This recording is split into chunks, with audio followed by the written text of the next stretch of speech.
I was going to go through the extraordinary background of everyone up here and their history and some of the films, the amazing films they've made in the past, but I'm not going to do that because I think we should get on with a discussion up here first a little bit, and then we open it up.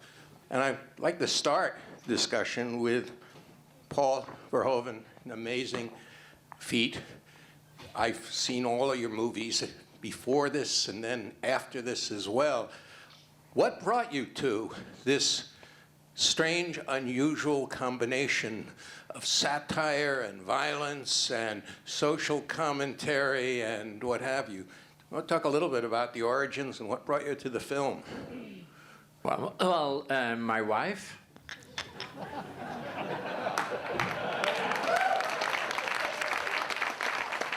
Because I thought the script was terrible.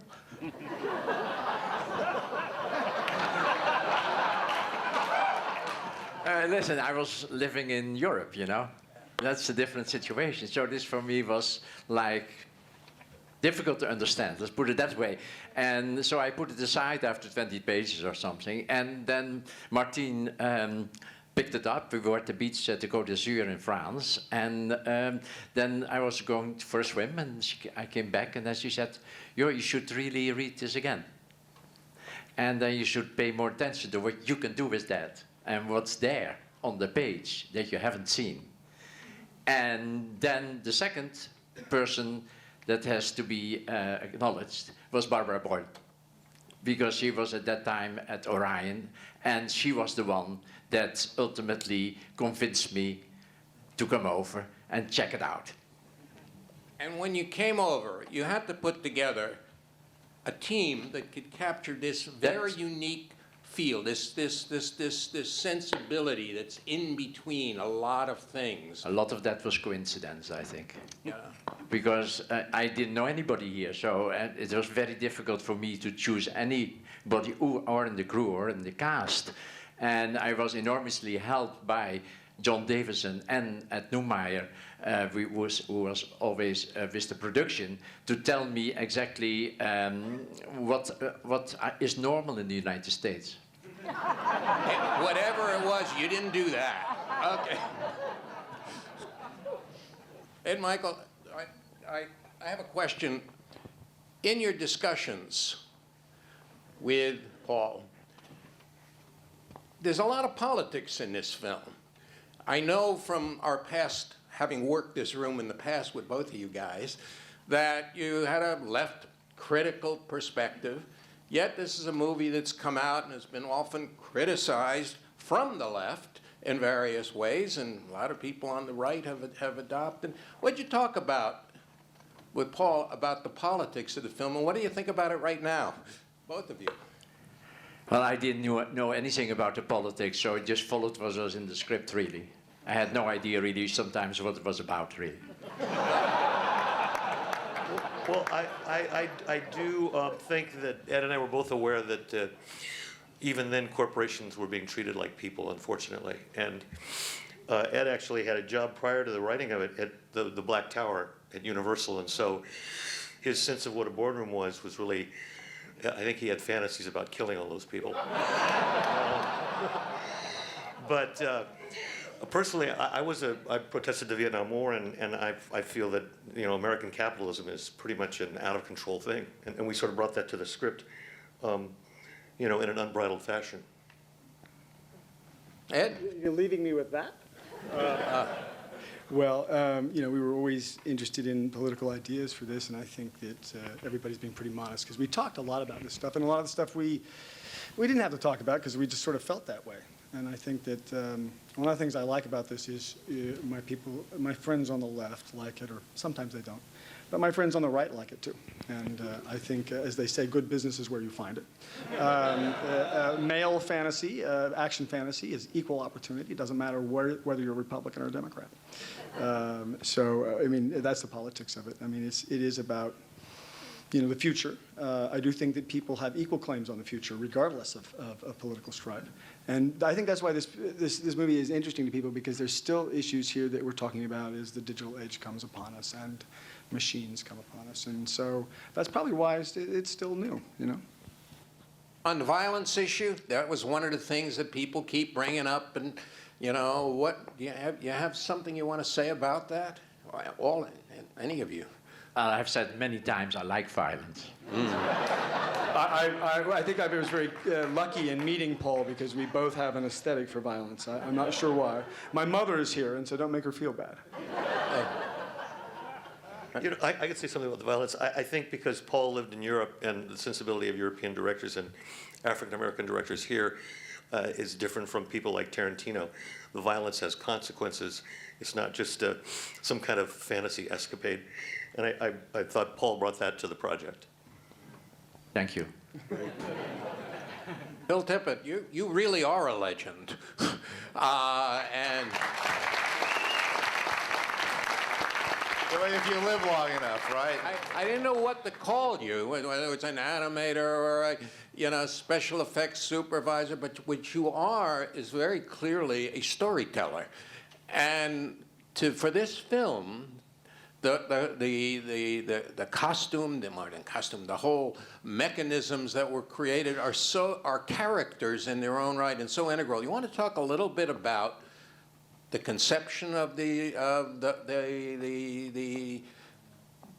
as it were, effects and the animation? Well, yeah, I didn't do all the effects. I mean, Pete Coran did a lot of the RoboVision stuff, and Rocco Giaffre did all the matte paintings, great matte paintings. So I primarily handled the Ed 209 sequences on the show. And, those were all done with conventional stop motion animation. And, it was all, I wouldn't characterize myself as whatever it is you said, but, it's in the context that I usually work, and I've enjoyed working with Paul. I kind of see myself more as like a choreographer working with the director and working out how the kinesthetic beats of things and the ideas for what these, characters are. And once we're on the same page, then it's pretty easy to do. And Paul and I always felt, we kind of spoke the same language, and I like violence. So, at a certain point when you're on the same wavelength, there's a telepathic thing that's happening,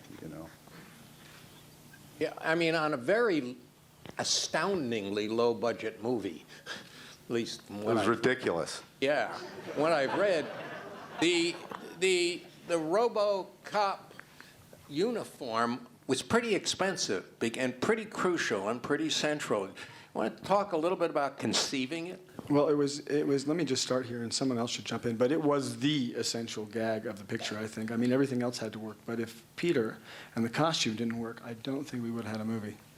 Rob Bottin is not here tonight. Rob Bottin is the genius who designed the suit.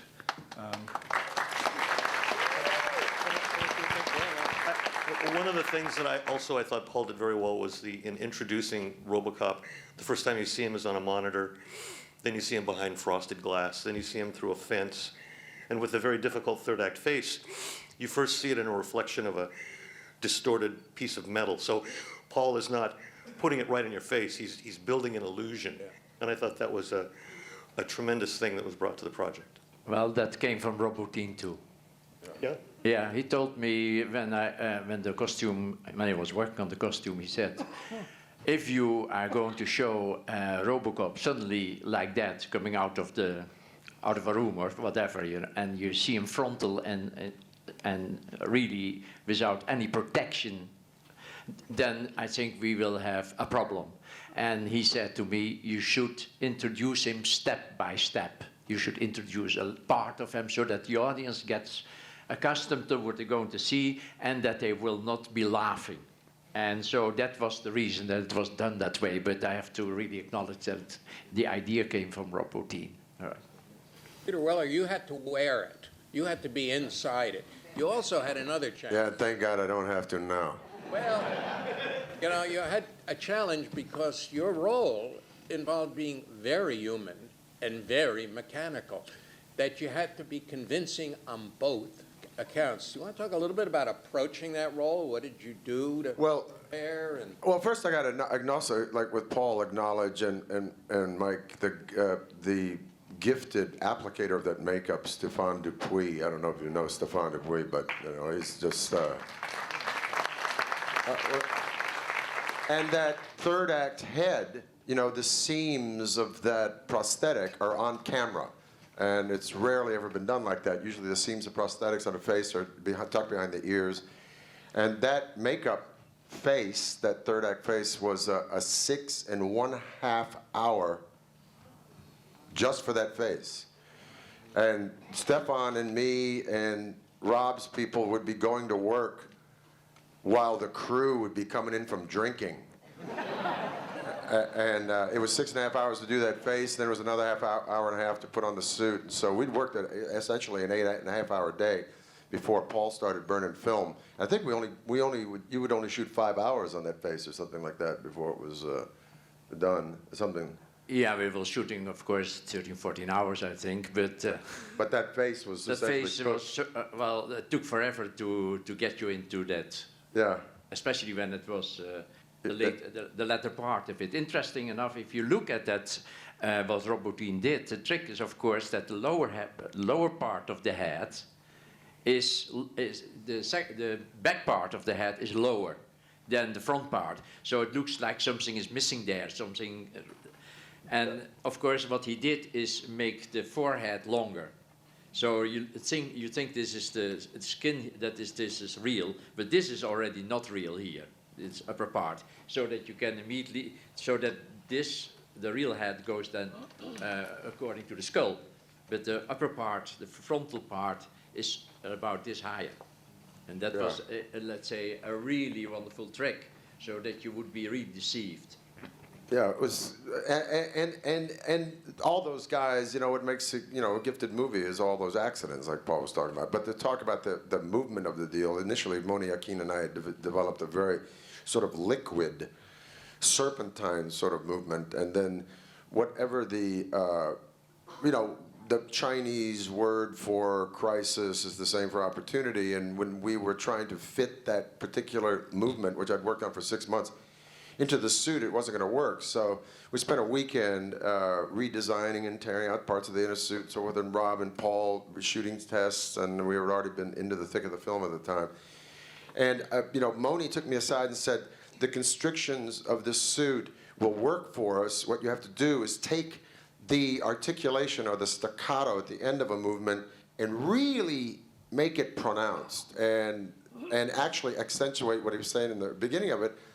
Really, really push out the chest. And I felt while I was doing these tests with Paul, I felt it was really phony and operatic and, you know, and corny. And that afternoon, Moni rented from me. He says, I want you to look at a guy who's a dancer, who's a mime, he was a singer, he's one of the great silent film stars ever.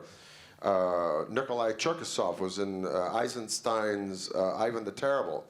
And I went back to the hotel and started watching this with Moni, and you know, it's essentially, although it's stylized, it's a fairly naturalistically shot film, but you see Cherkasov at the beginning of it, you know, he looks like Dracula. He turns into the camera with this massive sort of operatic stare, and everything he does is heightened, and it looks crazy for about 5 minutes, but 20 minutes into it, you completely are riveted by how gargantuan-like these articulations of his body are. So I watched that all week. I watched that while I was shooting the first week of the suit with Paul, and that's essentially what I started to work on. And I just want to say that when I'm watching this film sometimes in the past, I haven't watched it in about 10 years, I watched it in Dallas about a month ago with Paul, with Ed and Michael in Dallas with the Dallas crew.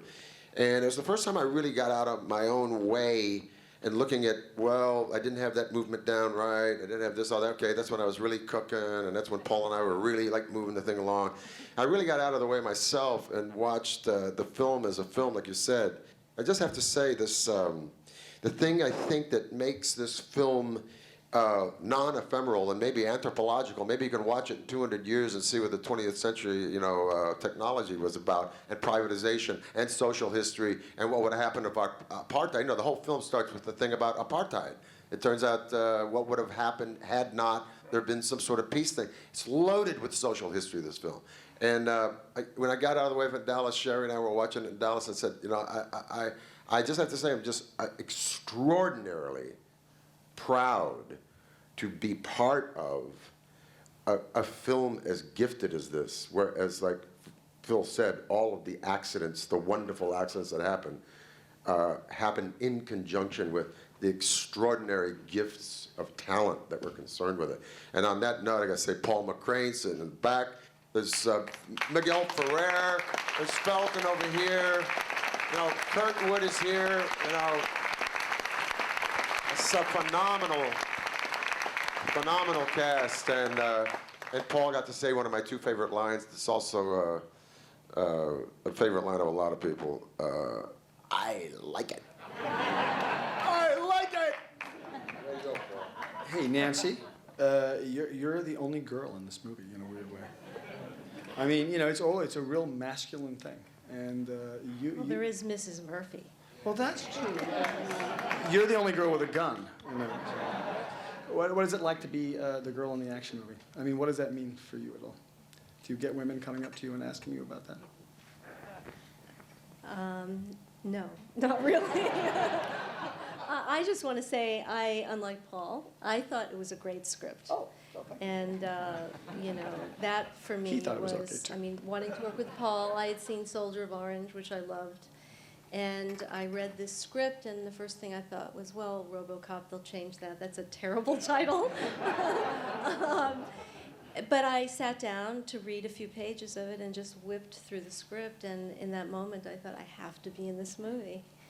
I think that the letters I've gotten have been probably more from men than from women about the role, oddly enough, but because they love this movie so much. And I'm very proud to be part of it. And I also want to say about Peter, it took, you can't even imagine how much discipline to do what he did, to even, I mean, he was put together with a little screwdriver every day. It took hours and hours and hours. And I just think he was masterful in the role, really. Thank you for your cooperation. You play a role of a very strong-willed woman who knows what she wants and knows how to get it, and it's a cop. Now, that broke new ground. It broke new ground, I think, in terms of the characterization, but also the depiction of a woman playing those roles.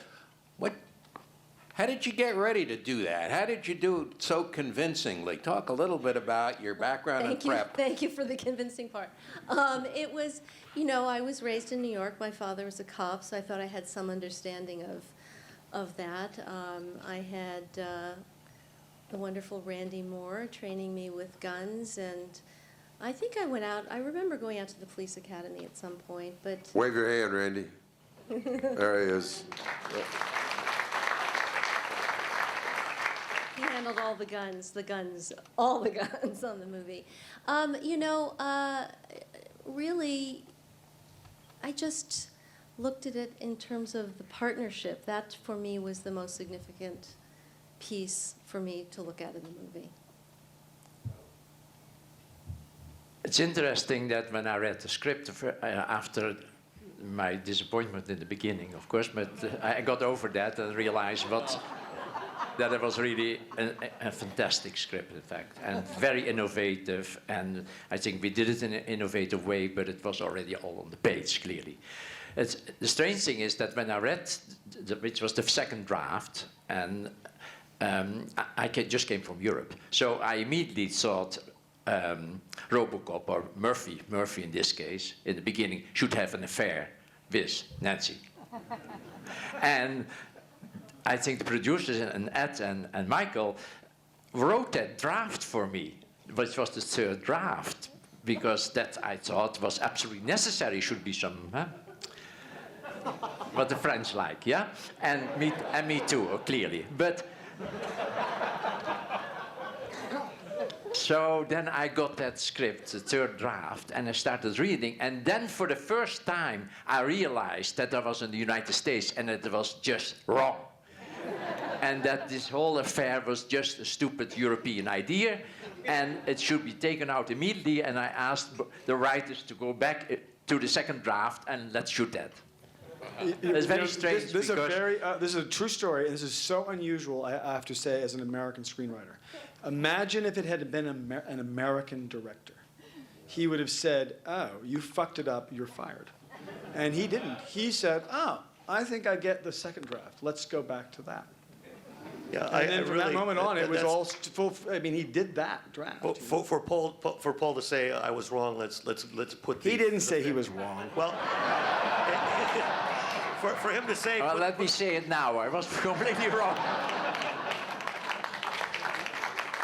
And it's interesting because then I also realized that what had to be avoided was that there would be in the thinking of the audience, in the perception of the audience, a feeling that there should be something between RoboCop or Murphy and Lewis. Because, of course, as we look at the costume, there is not much chance to do any stuff there. And so I asked Nancy, which was probably not so nice, but it had to be done, to cut her hair and make herself as boy-like as possible. Because I wanted to avoid any sexual thinking between Murphy, RoboCop, and Lewis. And then I asked her to eat a lot. You might have forgotten So I that. quit smoking. I don't even remember that. Oh, yes, I remember that I gained a lot of weight. Yes, I do. Well, you know, I didn't mind getting my hair cut. But 8 times by 4 different people and the worst haircut in the world, that was not so fabulous. But I thought it was also essential, too, to be I mean, obviously, this would have been silly. So it worked. It worked really well. Why don't we open this up a little Great, bit? it's very great. Thank you. Repeat the question back so people Yeah, why I didn't want to direct the sequel. Well, there were several reasons. I think, first of all, of course, the original writers were not there anymore. That was the main reason, I think. Although they had worked a little bit at the beginning of the second second episode, but ultimately somebody else was brought in, and that made it. I felt very uncomfortable there. And then on top of that, I hate to do sequels. Really, in fact, I have been fortunate to be able to refuse them all. And it came close, certainly with Basic Instinct too. But I'm so glad I didn't do it, you know. right over here, and then we'll move around the room. But shout it out. The ending of this movie is extraordinarily satisfying, and I'm wondering if it was. Well, you know, it actually, we actually had there was an ending we cut off the movie. There was a little more of a movie. All the media breaks were wrapped up, and we showed that at one screening. And Mike Medavoy, who's not here, told us to cut it out because there were breasts in it. He said the tits are out, and they were. But no, the movie that was pretty much the script as it was. I think it went to the natural ending. It was hard to get to that. John Davison came up with the last line, "You're fired." One day in a meeting, and I thought, wow, that's a really smart idea. We put it in, and I don't know, Mike and I, and then Paul and I, worried it forever until we couldn't anymore. The fourth directive is interesting because it really is the kryptonite, and because it's laid in there and everyone's watching it over 2 or 3 tracks through the whole film. I didn't think it was going to work. I was wrong. Said nobody's going to get that, but everybody got it. So thank God for that. Right back here. One thing that is most indelible about it to me, even when the concept of sound editing is brought up and sound design, is this film. You just feel it in your gut. Every movement of RoboCop, every industrial hum in the background. I'm just wondering how much of that was apart from the beginning, from the script, from... It was all in the script. Oh, come on. That was Steve Fleck. Steve Fleck won an Academy Award and should have, I believe, for this movie.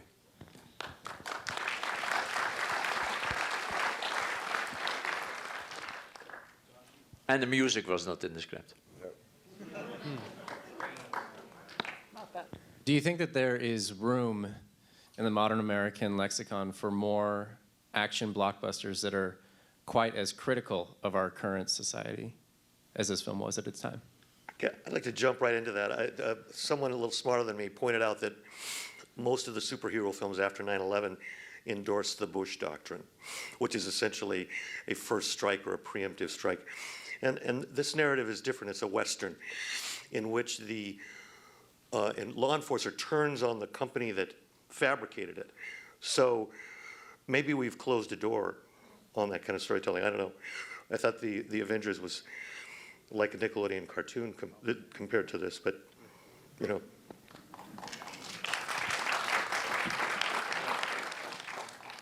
This question's for the writers. If Orion had decided to go with you guys for the sequel, was there any specific area you wanted to explore with RoboCop, or where you'd want to take him? Ed had the greatest idea for the sequel that he told me, it was, I think, was it, you were telling me that they wanted maybe to be a black RoboCop at one point, and Ed had the great idea to call it RoboCop. And he's not working on it anymore. Do you want to? Well, we were force majeured off of the sequel because of the writer's strike. At Act of God, force majeure Latin, which meant that Yes, that's Latin. we were replaced by someone who actually Ed brought into the original Robo family, Frank Miller. So you have Said that. You want to say any more about that, Ed? About that? Frank Miller? We actually wrote a first draft of RoboCop 2 before the strike happened, and essentially he's in this fight with some bad guys, and somebody pulls out an RPG and hits him in the chest with it, and we have a title card 25 years later, and we go down into a sub-basement, and we find him in suspended animation like Han Solo at the end of the second Star Wars film. And we didn't get much further than that. We were working for Oliver Stone, and I think the villain became Oliver Stone. There were sex bots. Well, one of our jokes was, come down to the Derrick and pump some sex bots. The Derrick was a bar in Old Detroit. So we tried to keep the tradition going. I had read that there was a possibility of making Lewis, a cyborg as well, and I was wondering, Nancy, were you looking forward to that opportunity to? Not even a little bit, no. I could never do what he did. Actually, there was a funny story about that because I ran into Nancy when we were writing this stupid idea about 25 years ahead, and I said, hey, we're going to put you in the movie and we're going to age you. And she said, I'm not going to be in that movie. On this side, back there. My question is, who came up with the idea of establishing the world by showing commercials in the news? Because I think the way it sets up the tone of the world and society, and it's brilliant. That was in the script. That was something Mike and I did. And Paul didn't like. And Paul didn't cut it out. Thank you, guys. We actually had a lot of fun with the media breaks. It was sort of an unalloyed political commentary. It was some of the most fun writing time we had. Yeah, I think the idea of being able to cut to it, before that, there had always been, you would cut to the studio, and then you would usually have a camera, somebody would shoot the back of a camera, and then you would go into the scene that way. But Paul just said, we'll just cut right into it. And I guess it's called Brechtian, I learned later. Strangely enough, that was based on the painter Mondrian. I was thinking about these black lines that he has in his later abstract paintings between the blue and the red squares, and there are black lines like this. And I thought that the movie should be that way. So there would be scenes and then boom, something else, and then back to the scenes. So when I read that, which was already presented in the script, I immediately thought we should not be trying to integrate this kind of it's playing when the officers go to work or whatever, putting it into the scene, and just forget about that and just say bomb.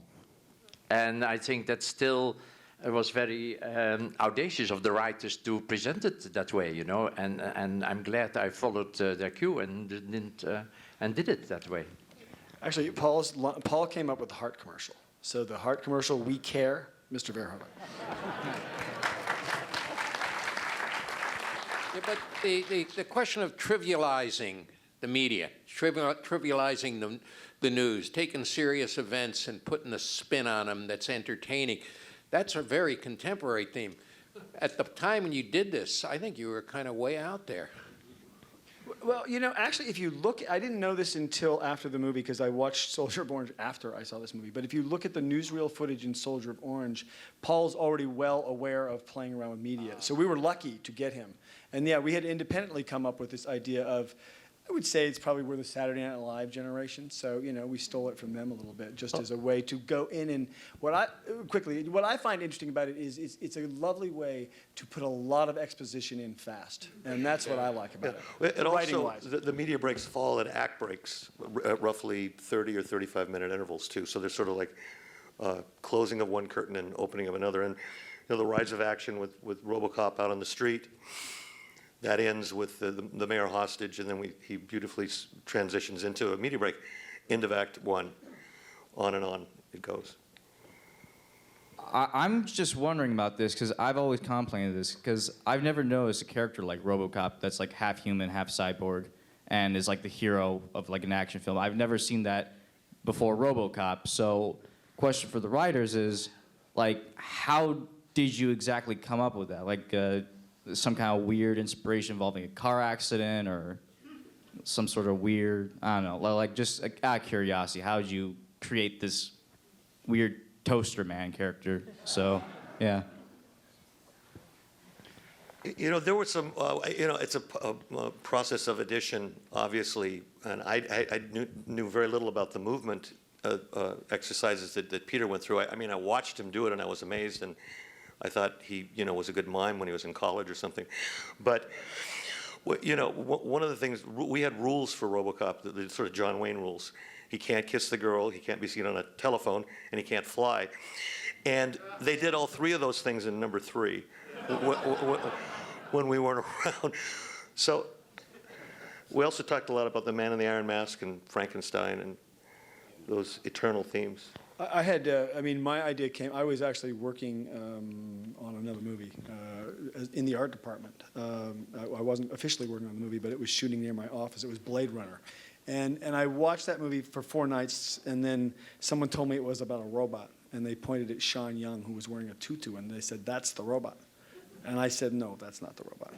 And so I had an image of this robot trying to figure out, this robot cop trying to figure out human behavior, and it may have been based a little bit on my experiences that night on the big Blade Runner street. But then later I thought about it would be interesting if the person wasn't a robot, but was a human being who was coping with being a machine, that was the future, that we weren't going to avoid it, that we were it.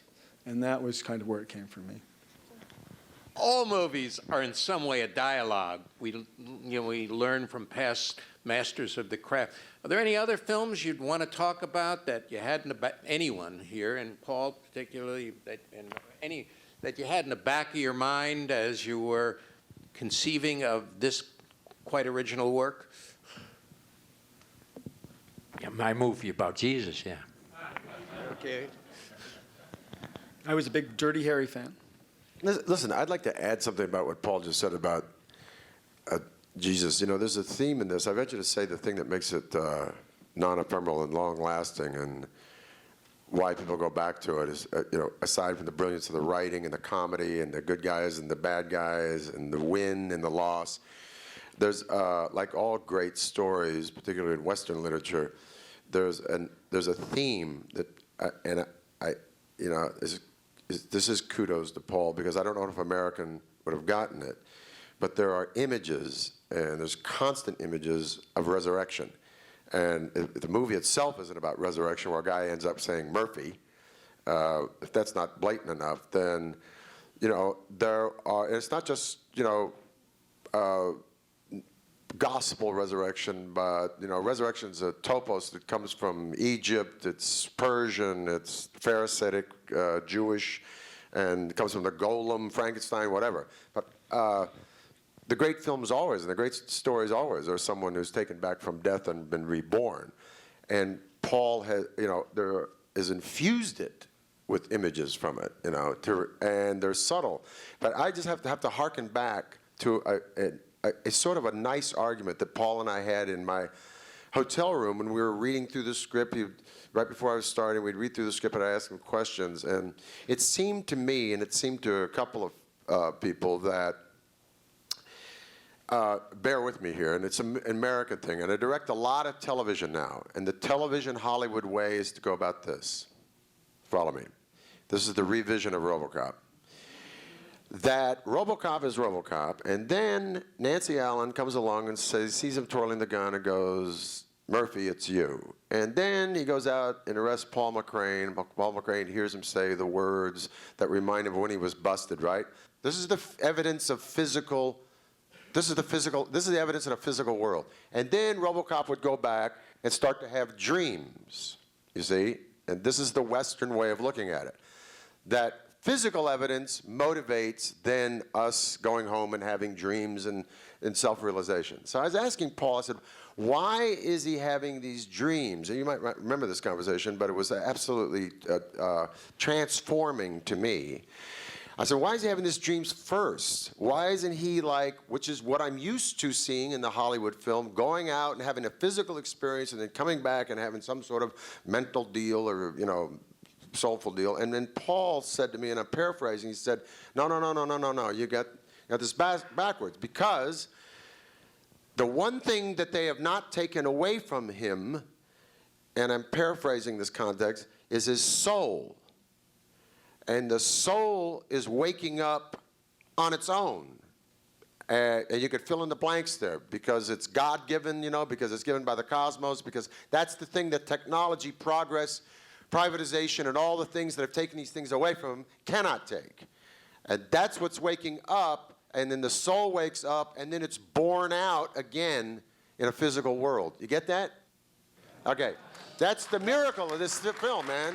And I'm telling you, I'm in a meeting today in a TV series, which is great, so forth, and they want that. They want, you know, the physical life to happen first, and then the girl goes home and she has a couple of dreams, and then she realizes the epiphany. You know what I'm saying? And that's the way it's done in Hollywood, and it's not the way it's done in this movie, man. And I mentioned to say, the magic of this movie are these images.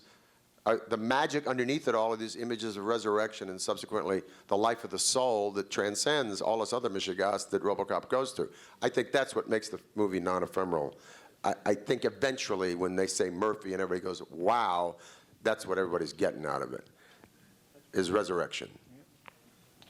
Yeah. From creative, artistic, or whatever you want to call it, I can talk about the soul clearly, because we can, in a movie, we can believe in the soul. Unfortunately, I don't think it exists. So drive home carefully. You sure had me in that hotel room, man. Let me say, a lot of people talk about this is a cult movie. I think that's wrong phrase. It's a movie that's it's a universal movie, man. Yeah, a movie about stuff. Yeah. That matters, and it's done with an artistry that realizes that full potential at every point, and that there's an enduring interest and will continue to have an enduring interest. I'm absolutely convinced. So I'm very honored to be here among you guys. Ed said at the end of the process, "Boy, this is one we made when no one was looking." And I went, "What was he talking about?" But clearly, even at that time, the studios would squeeze the life out of things, and so the sort of bottom-up organizational principle. There were 8 pieces of good luck that happened that sort of lined up, and you can't legislate that. Any last words here, Paul? You should have the last word. Yeah.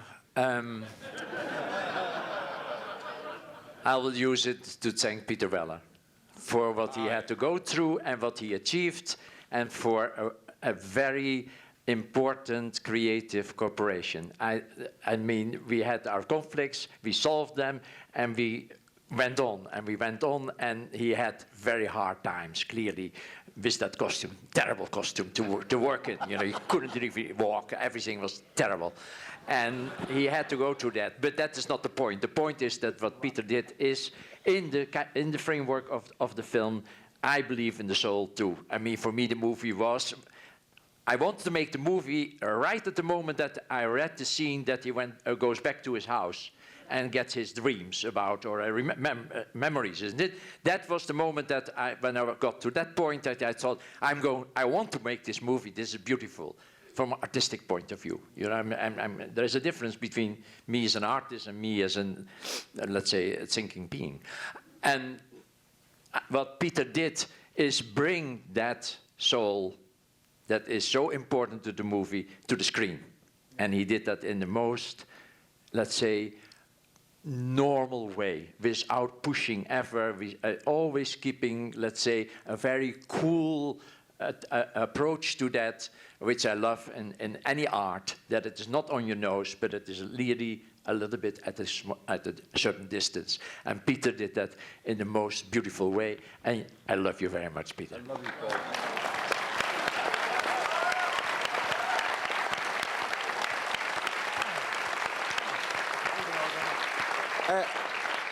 You know, and just before we go, this is not a quid pro quo, but like I say, you know, I just finished directing a television series and another one, so forth, and I rip off his stuff all the time. I ripped off his stuff yesterday.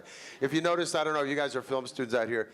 He's a master at hinging people into another action, pulling people out of cars, hinging them one way, going the other. There's a consistency and an action to his movies that I've stolen from him from the day I met him. And also, this is another thing I steal from him. I hear this in my mind, and Nancy remembers this too. Why aren't we shooting? Remember this?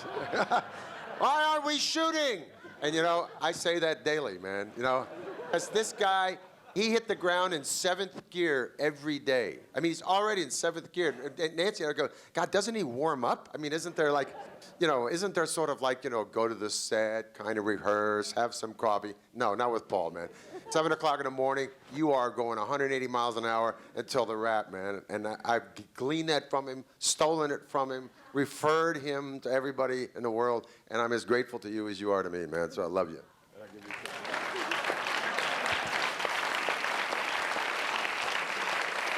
You know, people talk about the fact that really, really great movies are written 4 times.